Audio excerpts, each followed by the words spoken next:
নমস্কার বন্ধুরা, আরও একটা নতুন ব্লগে আপনাদের জানাই স্বাগতম।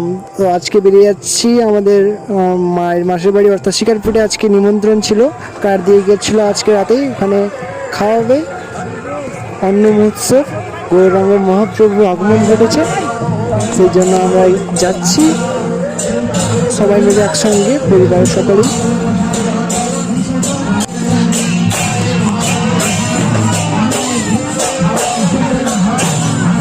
যেহেতু রাত 9:30 নাগাদ আমরা বেরিয়েছিলাম বাড়ি থেকে, তো রাত মানে ওই টাইমই বেশি ভিড় হয়, জানতাম।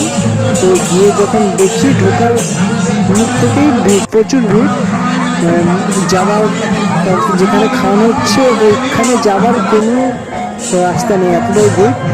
তো মাঝে অনেকটাই ফাঁকা ছিল যখন মাঠে গিয়েলাম।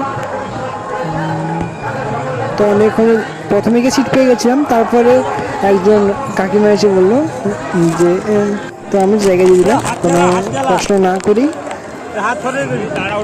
তারপরেই আমরা খেতে বসে গেলাম। তো যথেষ্ট লোক হয়েছিল এবং খুব অনেক কিছু সুন্দর সুন্দর জিনিস দেখছিলাম, কিন্তু তার মধ্যেই খাওয়া দাওয়া শুরু হয়ে গেল। প্রথমেই মা অন্নপূর্ণা দেবীর চরণে প্রণাম জানিয়ে আমি খাওয়া শুরু করলাম।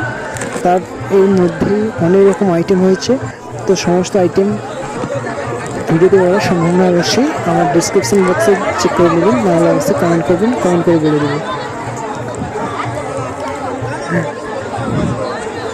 খাওয়ার মাঝখানেই তরকারি নিয়ে আসা বন্ধ হয়ে গিয়েছিল, তাই অনেকক্ষণ যে অপেক্ষা করছিলাম তরকারি নিয়ে আসার জন্য।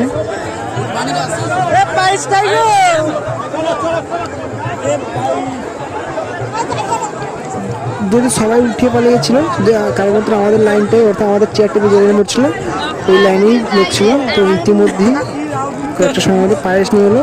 পায়েস এখন আমরা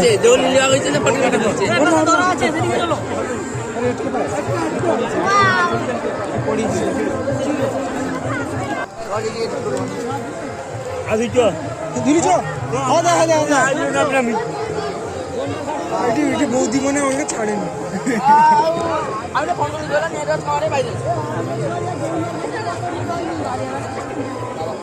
ঘাটটা ভাঙি বড় করতে হবে।